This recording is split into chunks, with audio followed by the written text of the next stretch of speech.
분주하게 움직였습니다. 황교안 대통령 권한대행은 국가안전보장회의 NSC 긴급 상임위를 열어 사드의 조속한 배치를 강조했습니다. 정동욱 기자입니다. 북한의 미사일 발사 1시간 반 만인 오전 9시 황교안 대통령 권한대행이 주재하는 NSC 상임위가 청와대에서 열렸습니다. 황 대행은 거듭된 경고를 무시하고 탄도미사일 발사를 감행한 것은 중대한 도발 행위라고 규탄했습니다. 이어 북한의 핵미사일은 국민의 생명을 위협하는 실제적이고 임박한 위협이라며 사드의 조속한 배치와 확장 억제력 강화를 거듭 강조했습니다. 주한미군 사드 배치를 조속히 완료하여 미국의 확장 억제력을 실효적으로 강화할 수 있는 방안들도 적극 추진해 역대 최대 강도의 한미연합훈련 상황을 실시간으로 점검하며 철저한 대비 태세를 당부했습니다. 또 김정남 암살 사건으로 김정은의 잔악성과 무모함이 드러났다며 북한 정권의 불안정성에 대비해야 한다고 주문했습니다. 북한 정권의 손에 핵무기가 쥐어진다면 결과는 상상하기조차 어려울 정도로 끔찍할 것입니다. 한미일 고위 채널도 가동됐습니다. 김관진 청와대 국가안보실장은 맥마스터 미국 백악관 국가안전보좌관과 긴급 전화 협의를 가졌고 한일 외교장관도 통화했습니다. 여기에 한미일 육자회담 수석 대표들도 연쇄 통화에서 김정남 피살 사건에 이은 미국은 북한의 위협에 맞서 모든 능력을 사용할 준비가 돼 있다고 경고했습니다. 전술핵 재배치까지 검토하는 미국이 이 초강경 대북 대응책 마련에 더욱 속도를 낼 걸로 보입니다. 워싱턴에서 박승진 특파원입니다. 주말 플로리다 일정을 마치고 백악관으로 돌아온 트럼프 대통령은 북한 도발에 대한 상세한 내용을 보고받은 것으로 전해졌습니다.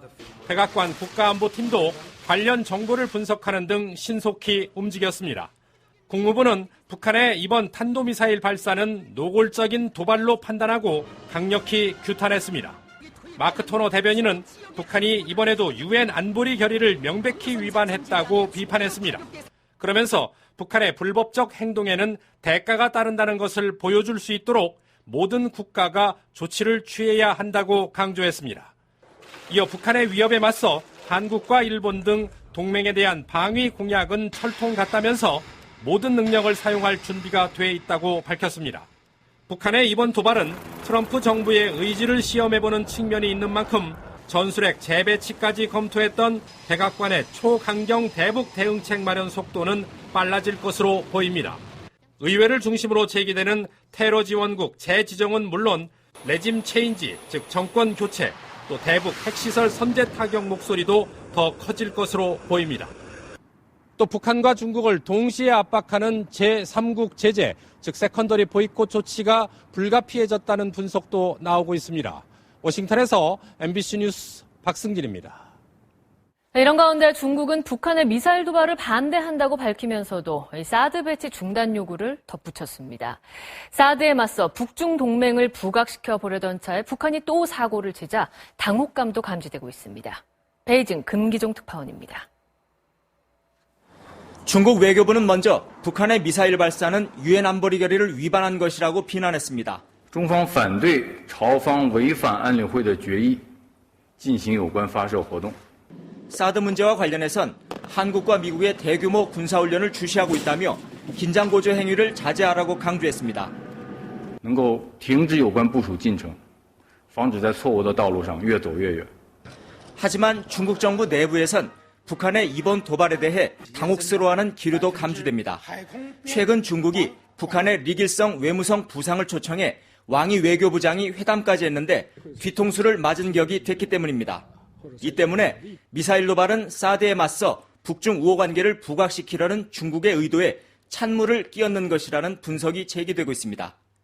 여기에 사흘 전 중국 외교부의 고위 관계자가 우리 정부에 대북제재 이행 방침을 재확인한 만큼 중국이 이번 미사일 발사를 사전에 통보받지 못했을 거라는 관측도 나오고 있습니다. 이번 도발로 중국은 추가 대북제재의 앞장서라는 국제사회의 압력에 직면할 것으로 보입니다. 베이징에서 그룹으로부터 430억 원대의 뇌물을 받은 공범으로 판단했고요. 블랙리스트 의혹에 대해서도 박 대통령이 관여했다고 봤습니다. 이른바 비선 진료도 확인했다고 밝혔지만 세월호 7시간 의혹은 규명하지 못했습니다. 자세한 내용 김태영 기자입니다. 박영수 특검이 수사 결과에서 처음으로 언급한 대통령의 혐의는 뇌물죄였습니다. 특검은 대통령과 최순실 씨가 공모해 삼성으로부터 430억 원대 뇌물을 받은 혐의를 확인했다고 밝혔습니다. 특검은 대통령이 이재용 삼성전자 부회장의 경영권 승계를 위해 삼성물산과 제일모직 합병이 성사되도록 지시하고 그 대가로 최 씨 측과 미르와 K스포츠재단에 뇌물을 주도록 한 것으로 판단했습니다. 최순실은 대통령과 공모하여 이재용 등으로부터 뇌물을 수수한 사건입니다. 이른바 블랙리스트 의혹에 대해서도 대통령의 혐의가 있다고 설명했습니다. 블랙리스트 관련 직권남용과 문체부 1급 공무원들에 대한 사직 강요에 대통령의 혐의를 포착했다고 밝혔습니다. 그러나 특검은 대통령의 세월호 7시간 의혹에 대해서는 혐의점을 밝혀내지 못했습니다. 세월호 침몰 당일이나 전날에 비선 진료나 시술을 받았는지 여부에 대해서는 확인할 수 없었습니다. 다만 김영재 성형외과 원장 등 비선 의료인들이 청와대를 출입하며 대통령을 진료한 사실을 확인했다고 밝혔습니다. 특검은 최순실 본인의 재산은 228억 원으로 최 씨 일가의 재산은 모두 2,730억 원으로 파악했습니다. 하지만 부정축제 의혹 등에 대해서는 별다른 성과를 내지 못했다고 설명했습니다. 특검은 탄핵 심판에 영향을 주기 위해 수사 결과를 늦게 발표했다는 의혹에 대해서는 업무량이 많아 어쩔 수 없었다고 해명했습니다. MBC 뉴스 김태윤입니다. 특검이 발표한 수사 결과에 대해 대통령 측은 짜맞추기 수사라며 조목조목 반박했습니다. 태생적으로 위헌인 전형적인 정치특검이라며 노골적으로 비판을 가했습니다. 김성민 기자입니다. 대통령 측 변호인단은 특검이 출발부터 공정성이 담보되지 않았다며 일부 야당의 추천만으로 구성된 위헌적 특검이라고 강조했습니다. 수사 내용도 반박했습니다. 우선 대통령과 최순실 씨가 경제 공동체라는 의혹에 대해 터무니없다고 밝혔습니다. 유영하 변호사는 대통령의 삼성동 사저 구입은 대통령이 1990년 장충동 주택을 매각해 구입한 것이라며 최 씨가 사줬다는 공소 내용에 대해 부인했습니다. 또 옷값과 의상실 운영비도 최 씨가 아닌 대통령 사비로 지급했다며 법원에서 부자지간에도 인정하지 않는 경제 공동체 개념을 대통령과 최 씨 사이에 적용했다고 비판했습니다. 그러면서 뇌물 의혹에 대해 황당한 소설이라며 전면 부인했습니다.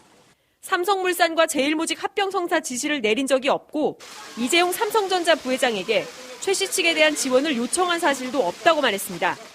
미르와 K스포츠재단 설립과 관련해서는 기업들의 재단 출연을 말하거나 단 1원의 재산상 이익을 본 적도 없는데 최 씨와 공모했다는 어떤 구체적 입증 없이 특검이 재단 공동 운영자로 단정하는 우를 범했다고 지적했습니다. 블랙리스트 의혹에 대해서도 어떠한 지시나 보고도 없었으며 문체부 1급 공무원 인사에 부당하게 개입한 적도 없다고 선을 그었습니다. 청와대는 특검이 최종 수사일이 6일이나 지난 뒤 발표하는 것은 헌재의 결정에 영향을 미치기 위한 것 아니냐고 비판했습니다. 삼성 측도 특검 수사에 동의할 수 없다며 재판에서 진실이 밝혀질 것이라는 입장을 밝혔습니다. MBC 뉴스 김성민입니다. 무슨 막 권한을 남용한 것이 그렇게 오해가 되고요. 그리고 지금 우리 사회자님께서 말씀하신 그거 아닙니까? 이 재단 설립할 때 이 모금한 거 이거 가지고 지금 대통령 권한이다 남용이다 이거 아니에요. 이거 제가 말씀드릴게요. 이게 작년 말에 보면 국회에서 농어촌 상생협력기금법이라는 걸 통과시켰습니다. 이게 뭐냐면 기업들한테 1년에 1,000억 원씩 조성해라. 그래서 앞으로 10년간 1조 기금을 마련하겠다는 거예요. 그래서 대기업들이 이거 뭐 자꾸 이렇게 국회에서 돈 걷어오라 그러냐 이렇게 이제 그런 반발도 있었어요. 사유재산 침해 아니냐. 그런데 보십시오. 1,000억 원씩 1조까지 만들겠다는 겁니다. 기업한테. 그걸 이제 국회에서 이제 통과시켜서 하는데 대통령이 재단한 거는 788억이에요. 두 개 재단을 다 합쳐서. 그리고 이 근거법이 겁도 없이 했다는데 2014년 1월 달에 통과된 문화예술 후원 활성화법입니다. 그래서 그 법에 따라서 이 788억 돈 낸 이 문화예술에 후원한 기업들은 인증도 받았고 사회공헌 인증도 받았고 세제 혜택도 받았어요. 세제 혜택도. 그런데 이렇게 하는 거는 이렇게 해서 문화예술 권장하고 돈 788억 모금한 거는 대통령이 탄핵돼야 될 위헌 위법이고 국회에서 기업들한테 1조 걷어와라 하는 거는 위헌 위법이 아니고 정당한 겁니까? 둘 다 법에 의해서 한 겁니다. 왜 대통령이 한 일은 그렇게 탄핵받아야 되는 거고, 그리고 그 788억이라는 돈이 지금 어디 가질 않았어요. 그 양계 재단에 인건비로 썼지 돈 하나 누가 가져간 사람 없습니다. 그대로 있습니다. 그리고 오히려 안타까운 것은 거기에 무슨 노승일 씨니 뭐 박헌영 씨니 이런 고영태 씨의 친한 사람들이 지금 하는 일도 없이 그 재단에서 봉급을 따박따박 받아가가지고 그게 아까운 것 뿐이지 지금 그게 뭐가 그렇게 그 권한남용이에요, 그게. 그러니까 이런 식으로 이 균형 잡히지 않은 시각을 가지고 있으면 문제가 항상 된다. 이렇게 생각합니다. 그 소추위 측에서 이제 많이 인용하는 증거가 그 안종범 수첩이에요. 그 다음에가 이제 태블릿 PC였고, 그 다음에 이제 녹음 파일인데, 이게 3대 물증입니다. 그런데 보십시오. 안종범 수첩이라는 이 물증이 헌법재판소에 안 옵니다. 또, 안종범 본인 재판에도 이 원본이 제출되지 않습니다. 이거는 뭘 의미하는 건가 하네요. 살인사건, 강도사건에서 그 강도짓 하는 거, 살인행동하는 거를 찍은 CCTV 화면이 있다고 경찰이나 검찰에서 CCTV 화면 있어. 이렇게 호언장담하면서 막상 재판을 하니까 그 CCTV 화면을 안 내고 동네 사람들 막 불러가지고 증인으로 내세워가지고 그날 밤에 막 그냥 큰 소리 나는 거 들었지 않냐, 사람 죽는 소리 들었지 않냐, 이렇게 딴 얘기 하는 거예요. 왜 그 물증을 왜 안 냅니까? 그 안종범 수첩이 그렇게 정가의 보도인데, 아니 헌법재판소에 내달라는데 안 가져와요. 그것도 간첩 이해가 안 가고. 또 태블릿 PC도 그렇게 중요한 증거라 그러고 그 태블릿 PC 때문에 온 나라가 이렇게 됐는데 그 태블릿 PC를 제출을 안 합니다.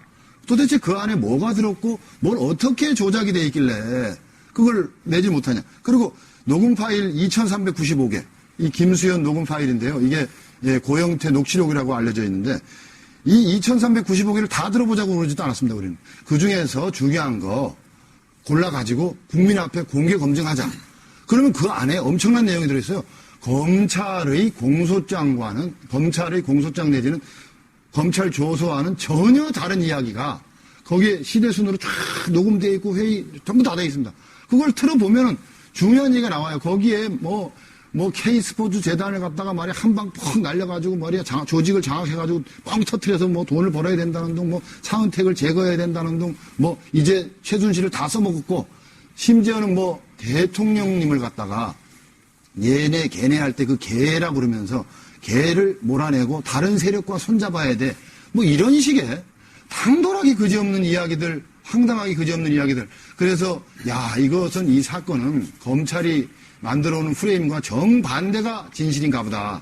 이러한 의심을 충분히 자아내게 하는데도 그런 증거조사도 지금 이루어지지 않고 허덕거리면서 빨리 재판한다는 겁니다. 왜 이 중대한 헌법 재판이 국회의 의결도 잘못됐고 이런 재판이 헌법재판관 한 분의 임기에 연동돼가지고 3월 13일까지 안 하면 무슨 난리가 납니까? 이게 참 여러 가지로 문제가 많습니다. 참고로 지금 적용한다는 건 말이 안 되고요. 그리고 마지막으로 이 증거 제시가 안 돼 있어요. 이 탄핵소추 의결에. 이 발의할 때부터 이 증거를 제시하게 되는데 증거라고 붙인 거는 의혹으로 점철된 이 언론 보도하고 그다음에 검찰의 공소장인데 의혹 보도에 불과한 언론 보도가 증거가 되지 않는다는 것은 이건 누구나 다 아는 상식이고 이 검찰의 공소장이라는 게 증거가 되지 않는다는 것은 이거는 검사가 사건을 바라보는 자기의 심증이요, 자기의 의견입니다. 만약에 이것이 증거가 된다고 한다면은 그렇다 그러면 국정조사는 뭐하러 필요하고 특검은 뭐하러 필요하고 재판은 뭐하러 필요합니까? 또 법원이 왜 필요합니까? 그러니까 이걸 신뢰도가 가장 떨어지는 국민의 신뢰도가 가장 떨어지는 검사의 의견 하나를 그 다음으로 신뢰가 떨어지는 국회가 검찰 다음으로 신뢰가 떨어지는 기관이거든요. 여기 국회의원들이 일개 검사의 주관적 의견에 불과한 공소장을 증거로 채택해가지고 일국의 대통령을 권좌에서 몰아내기 위한 이러한 행위를 감행한다는 건 이건 부적법해서 각하를 면할 수가 없습니다. 변호사님, 증거 관련해서. 이 안종범 씨 증언이 대단히 이렇게 신빙성이 있는 걸로 많이들 이렇게 오해를 하고 있는데 이거는 언론에서 그렇게 보도를 해서 그렇지 그 법정에 와서 안종범의 증언을 실제로 들어보면 이랬으면 제가 말씀드릴게요. 그 수첩에는 대통령께서 직접 지시하실 때 제가 받아 적은 것도 있고 또 대통령님과 다른 분의 대화를 대통령님이 불러주시거나 다른 분이 불러주셔서 제가 받아 적은 것도 있고 제 혼자서 생각한 것을 적은 것도 있고 다른 분하고 얘기하는 거 적은 것도 있는데 지금 와서 생각해 보니까 어느 게 어느 건지 정확하게 기억을 할 수가 없습니다. 이게 안종범의 증언이고요. 그다음에 유진용 장관 말씀하시는데 유진용 장관의 증언은 모철민 증인의 증언에 의해서 무참히 깨졌습니다. 유진용 장관이 대통령에게 당당하게 건의했는데 대통령이 막 협량이 돼가지고 듣지도 않고 그랬다. 그리고 이렇게 막 공무원들을 함부로 말해 인사처분하면 안 된다. 그렇게 건의했다 그러는데 모철민 증인이 그 대통령과 유진용과의 대화에서 같이 있었던 사람이에요. 그 사람 모철민 증인은 뭐라 그러냐면 대통령이 그렇게 말씀하실 때 유진용이 입도 한번 뻥끗도 못했고 나와서 대통령의 뜻이니 인사처분을 해야지 어떡하냐. 그렇게 비리가 있다면 인사처분한다. 이렇게 얘기했다는 거예요. 전혀 다릅니다. 그런데 이 모철민의 증언 같은 건 언론이 보도를 안 해요. 보도를 안 하고 또 이 이승철 그 정경련 부회장의 증언도 자꾸만 나오는데 이승철과 안종범의 증언이 대립되고 있습니다. 지금 안종범 경제수석은 이승철이 이 모금 과정에서 적극적으로 나서가지고 그리고 이 언론에서 의혹이 보도되니까 어떻게 하면 좋겠다라고 자기가 먼저 방안을 와서 건의하고 이러던 사람이 표변해가지고 정권이 바뀔 것 같으니까 이 촛불이 세지니까 표변해가지고 갑자기 와가지고서는 안종범이 위증을 교사했다. 이렇게 거짓말을 한다. 그래서 안종범의 증언과 이승철의 증언은 완전히 대립돼가지고 있는데 이 안종범의 증언에 대해서는 언론이 보도를 전혀 안 합니다. 그리고 이승철만 계속 보도를 해요. 그러니까 여기 의원님, 존경하는 우리 의원님께서도 전혀 이 안종범의 증언에 대해서 균형 잡힌 시각을 못 가지시고 한쪽 부분만 생각하죠. 이게 바로 언론의 큰 문제입니다. 세상 헌재에서 한마디께서 말씀하신 그거 아닙니까? 이 재단 설립할 때 이 모금한 거 이거 가지고 지금 대통령 권한이다 남용이다 이거 아니에요. 이거 제가 말씀드릴게요.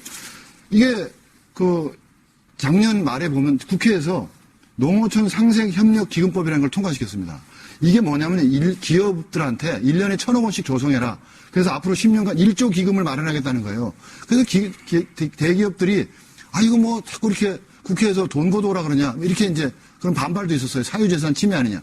그런데 보십시오. 1,000억 원씩 1조까지 만들겠다는 겁니다. 기업한테. 그걸 이제 국회에서 이제 통과시켜서 하는데 대통령이 재단한 거는 788억이에요.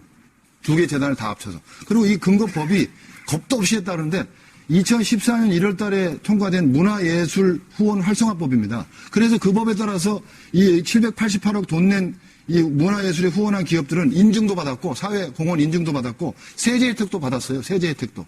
그런데 이렇게 하는 거는 이렇게 해서 문화예술 권장하고 돈 788억 모금한 거는 대통령이 탄핵돼야 될 위헌위법이고 국회에서 기업들한테 1조 걷어와라 하는 거는 위헌위법이 아니고 정당한 겁니까? 둘 다 법에 의해서 한 겁니다. 왜 대통령이 한 일은 그렇게 탄핵받아야 되는 거고 그리고 그 788억이라는 돈이 지금 어디 가질 않았어요. 그 양계 재단에 인건비로 썼지 돈 하나 누가 가져간 사람 없습니다. 그대로 있습니다. 그리고 오히려 안타까운 것은 거기에 무슨 노승일 씨니 박헌영 씨니 이런 고영태 씨의 친한 사람들이 지금 하는 일도 없이 그 재단에서 봉급을 따박따박 받아가가지고 그게 아까운 것 뿐이지 지금 그게 뭐가 그렇게 권한 남용이에요, 그게. 그러니까 이런 식으로 이 균형 잡히지 않은 시각을 가지고 있으면 문제가 항상 된다. 이렇게 생각합니다. 여러분 안녕하십니까? 북한이 오늘 오전 동해상으로 탄도미사일 4발을 잇따라 발사했습니다. 22일 만에 다시 감행한 미사일 도발로 4발 모두 1,000km 넘게 날아갔습니다. 먼저 김세로 기자입니다. 오늘 오전 7시 34분쯤 북한 평안북도 동창리 일대에서 미사일 4발이 발사됐습니다. 미사일은 서해안 쪽인 동창리에서 정 동쪽을 향해 75도에서 93도 방향으로 발사됐으며 10분 사이 약간의 시차를 두고 4발을 연이어 쏘아 올린 것으로 파악됐습니다. 미사일은 4발 모두 1000여 킬로미터를 날아가 이 중 3발이 일본 아키타현 오가반도 서쪽 일본 배타적 경제수역 안에 떨어진 것으로 군 당국은 파악하고 있습니다. 미사일의 최대 고도는 260km로 군 당국은 사거리를 의도적으로 줄인 고각 발사는 아닌 것으로 보고 있습니다.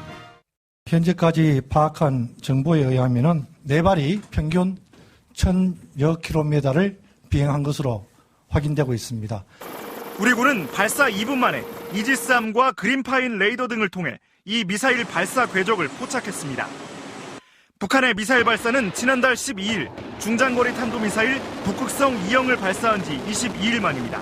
MBC 뉴스 김세로입니다. 오늘 발사된 북한 미사일의 종류에 대해 군 당국은 계속 분석 중이라며 정확한 실체를 공개하지 않고 있습니다. 북한이 보유한 미사일을 한번 볼까요?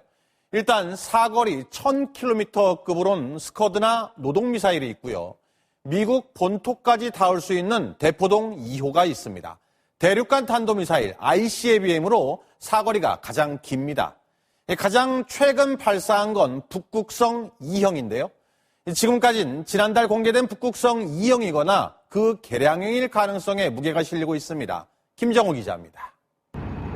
북한이 발사한 4발의 미사일은 미국을 겨냥한 장거리 대륙간 탄도미사일 ICBM은 아닌 것으로 보입니다.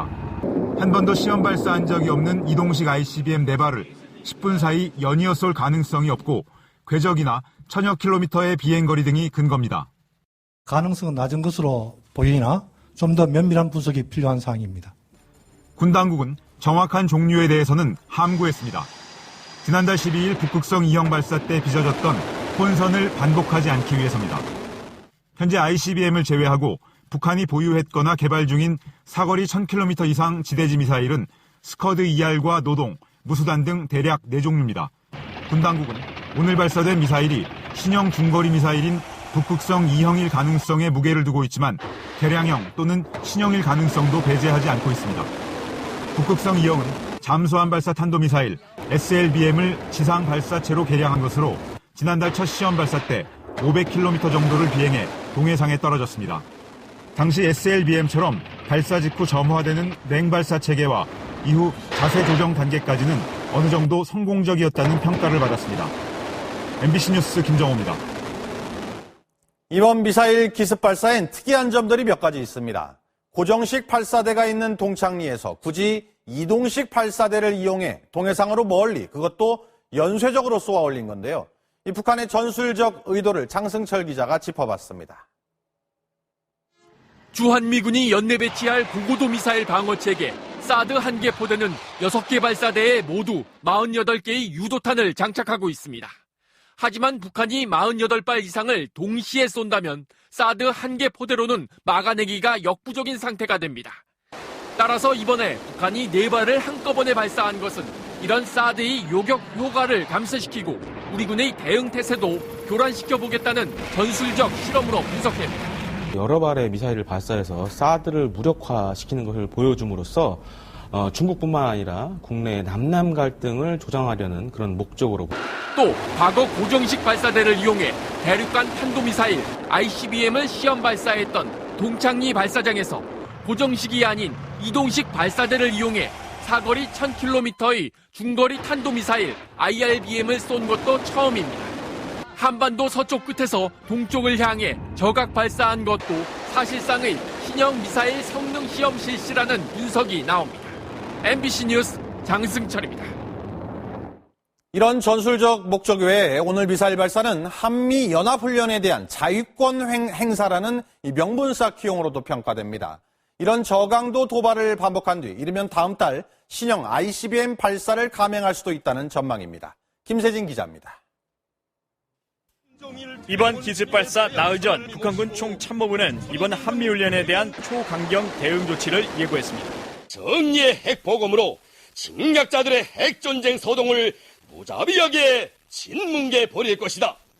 또 노동신문을 통해서도 새로운 주체적 전략무기가 날아오를 것이라고 위협했습니다. 때문에 신형 ICBM 발사가 임박했다는 관측이 나오기도 했지만 북한은 일단 사거리 1000km의 중거리 탄도미사일 카드를 뽑아들었습니다. 대북 공격책을 쏟아내는 미국 트럼프 행정부에 불만을 표시하면서도 강도는 조절했다는 분석입니다. 한국에 대해서 전술 핵 배치까지 논의되고 선제 타격 이야기까지 나오고 있는 상황이기 때문에 트럼프 정권을 자극하거나 즉 ICBM 발사나 6차 핵실험 같은 고강 도발은 북한이 좀 하기 어려운 상황입니다. 이런 측면에서 북한은 당분간 방사포와 신형 미사일 발사로 한미 훈련에 대한 대응과 명분 쌓기에 주력할 것으로 보입니다. 그러다가 김일성 생일 등 대형 기념일이 모여있는 4월이나 트럼프 행정부 대북정책 방향이 정리되는 8월쯤 그동안 예고해온 신형 ICBM 도발을 단행할 것이라는 관측이 나옵니다. MBC 뉴스 김세진입니다. 정부의 기습적인 미사일 도발에 정부는 분주하게 움직였습니다. 황교안 대통령 권한대행은 국가안전보장회의 NSC 긴급 상임위를 열어 사드의 조속한 배치를 강조했습니다. 정동욱 기자입니다. 북한의 미사일 발사 1시간 반 만인 오전 9시 황교안 대통령 권한대행이 주재하는 NSC 상임위가 청와대에서 열렸습니다. 황 대행은 거듭된 경고를 무시하고 탄도미사일 발사를 감행한 것은 중대한 도발 행위라고 규탄했습니다. 이어 북한의 핵미사일은 국민의 생명을 위협하는 실제적이고 임박한 위협이라며 사드의 조속한 배치와 확장 억제력 강화를 거듭 강조했습니다. 주한미군 사드 배치를 조속히 완료하여 미국의 확장 억제력을 실효적으로 강화할 수 있는 방안들도 적극 추진해 역대 최대 강도의 한미연합훈련 상황을 실시간으로 점검하며 철저한 대비 태세를 당부했습니다. 또 김정남 암살 사건으로 김정은의 잔악성과 무모함이 드러났다며 북한 정권의 불안정성에 대비해야 한다고 주문했습니다. 북한 정권의 손에 핵무기가 쥐어진다면 결과는 상상하기조차 어려울 정도로 끔찍할 것입니다. 한미일 고위 채널도 가동됐습니다. 김관진 청와대 국가안보실장은 맥마스터 미국 백악관 국가안전보좌관과 긴급 전화 협의를 가졌고 한일 외교장관도 통화했습니다. 여기에 한미일 육자회담 수석 대표들도 연쇄 통화에서 김정남 피살 사건에 이은 북한의 도발 행위에 대한 대응 방안을 협의했습니다. MBC 뉴스 정동욱입니다. 네, 북한은 아직 이번 일에 대한 공식적인 발표나 언급을 하지 않고 있습니다. 군 당국은 북한의 추가 도발 가능성에 대비해 군사 태세를 강화하고 있습니다. 자, 그럼 국방부의 취재기자 연결해서 상황 알아보겠습니다. 구경근 기자. 네, 국방부입니다. 군 당국은 북한군이 전략적 도발이나 전방에서 국지 도발할 가능성이 있는 것으로 보고 경계 태세를 강화하고 있습니다. 우리 군은 이번 발사로 북한의 무모함을 재확인했다고 강력히 경고했습니다. 북한 정권은 스스로 몰락의 길로 접어들게 될 것임을 엄중히 경고하는 바이다. 미사일 도발 직후 군은 수도권과 강원 지역 후방에 배치된 전 패트리어트 포대에 전투 대기 명령을 내렸습니다. 전시에는 후방 지역 포대들이 전방을 지원하게 되는데 현재는 지역 방어 개념으로 언제든 미사일 하층 방어가 가능하도록 준비를 갖추고 있습니다. 또 금강과 세매 등 전방 지역 정찰기와 조기 경보기 PSI 같은 감시 정찰 자산의 운용 시간도 늘리고 이지스함을 전방에 배치해 미사일 탐지 능력을 높이면서 북한의 추가 도발 가능성에 대비하고 있습니다. 주한미군도 U-2 고고도 정찰기를 작전에 투입하는 등 최상의 군사 대비 태세를 유지하고 있다고 밝혔습니다. 한미 군 당국은 현재 진행 중인 독수리 훈련과 관련해 미군의 전략폭격기 B-1B 랜서와 B-52를 한반도에 전개하는 방안도 협의 중인 것으로 알려졌습니다. 지금까지 국방부에서 MBC 뉴스 구경근입니다. 미사일 4발 중 3발이 자국의 배타적 경제 수역에 떨어진 일본은 몹시 격앙된 상태입니다. 북한의 새로운 위협이 명확해졌다며 새 미사일 방어 체계를 구축하기로 했습니다. 도쿄 이동의 특파원입니다. 북한의 미사일 발사 1시간여 뒤 아베 총리는 4발 중 3발이 일본의 배타적 경제 수역 안에 떨어졌다는 사실을 직접 전했습니다. 중대한 도발인 동시에 북한의 위협이 새로운 단계에 접어들었음을 선언했습니다. 北朝鮮が新たな脅威となったことを明確に示す 국가안전보장회의가 오전에만 2차례 열렸습니다. 북한이 발사한 미사일이 일본 수역 안에 떨어진 것은 지난해 8월 이후 이번이 3번째입니다. 낙하 지점을 지나던 항공기 선박 피해는 없는 것으로 파악됐습니다. 그러나 3발이 동시에 수역 안에 떨어진 점으로 볼 때 일본 어디든 타격이 가능할 정도로 미사일의 정확도가 높아졌다는 분석이 나왔습니다. 북한의 변화무쌍한 도발에 대응하기 위해 일본 정부는 새로운 미사일 방어 체계 구축을 서두르기로 했습니다. 我が国の弾道ミサイル対処能力の総合的な向上を図る 해상에서 고도 1000km 이상 탄도미사일을 요격할 수 있는 SM-3 블록 2A와 함께 고고도 미사일 방어 체계 사드 도입도 올 상반기에 결론을 내릴 예정입니다. 미사일 낙하 가능성이 있는 아키타현 오가반도 일대에서 훈련을 실시하는 등 추가 도발에 대비한 경계 태세도 강화하기로 했습니다. 도쿄에서 MBC 뉴스 이동혜입니다. 미국은 북한의 위협에 맞서 모든 능력을 사용할 준비가 돼 있다고 경고했습니다. 전술핵 재배치까지 검토하는 미국이 이 초강경 대북 대응책 마련에 더욱 속도를 낼 걸로 보입니다. 워싱턴에서 박승진 특파원입니다. 주말 플로리다 일정을 마치고 백악관으로 돌아온 트럼프 대통령은 북한 도발에 대한 상세한 내용을 보고받은 것으로 전해졌습니다. 백악관 국가안보팀도 관련 정보를 분석하는 등 신속히 움직였습니다. 국무부는 북한의 이번 탄도미사일 발사는 노골적인 도발로 판단하고 강력히 규탄했습니다. 마크 토너 대변인은 북한이 이번에도 유엔 안보리 결의를 명백히 위반했다고 비판했습니다. 그러면서 북한의 불법적 행동에는 대가가 따른다는 것을 보여줄 수 있도록 모든 국가가 조치를 취해야 한다고 강조했습니다. 이어 북한의 위협에 맞서 한국과 일본 등 동맹에 대한 방위 공약은 철통 같다면서 모든 능력을 사용할 준비가 돼 있다고 밝혔습니다. 북한의 이번 도발은 트럼프 정부의 의지를 시험해보는 측면이 있는 만큼 전술핵 재배치까지 검토했던 백악관의 초강경 대북 대응책 마련 속도는 빨라질 것으로 보입니다. 의회를 중심으로 제기되는 테러 지원국 재지정은 물론 레짐 체인지, 즉 정권 교체, 또 대북 핵시설 선제 타격 목소리도 더 커질 것으로 보입니다. 또 북한과 중국을 동시에 압박하는 제3국 제재, 즉 세컨더리 보이콧 조치가 불가피해졌다는 분석도 나오고 있습니다. 워싱턴에서 MBC 뉴스 박승진입니다.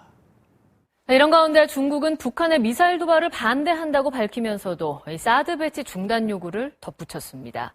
사드에 맞서 북중 동맹을 부각시켜 보려던 차에 북한이 또 사고를 치자 당혹감도 감지되고 있습니다. 베이징 금기종 특파원입니다. 중국 외교부는 먼저 북한의 미사일 발사는 유엔 안보리 결의를 위반한 것이라고 비난했습니다. 中方反对朝方违反安理会的决议进行有关发射活动。 사드 문제와 관련해선 한국과 미국의 대규모 군사훈련을 주시하고 있다며 긴장 고조 행위를 자제하라고 강조했습니다. 能够停止有关部署进程，防止在错误的道路上越走越远。 하지만 중국 정부 내부에선 북한의 이번 도발에 대해 당혹스러워하는 기류도 감지됩니다. 최근 중국이 북한의 리길성 외무성 부상을 초청해 왕이 외교부장이 회담까지 했는데 뒤통수를 맞은 격이 됐기 때문입니다. 이 때문에 미사일 도발은 사드에 맞서 북중 우호 관계를 부각시키려는 중국의 의도에 찬물을 끼얹는 것이라는 분석이 제기되고 있습니다. 여기에 사흘 전 중국 외교부의 고위 관계자가 우리 정부에 대북제재 이행 방침을 재확인한 만큼 중국이 이번 미사일 발사를 사전에 통보받지 못했을 거라는 관측도 나오고 있습니다. 이번 도발로 중국은 추가 대북제재의 앞장서라는 국제사회의 압력에 직면할 것으로 보입니다. 베이징에서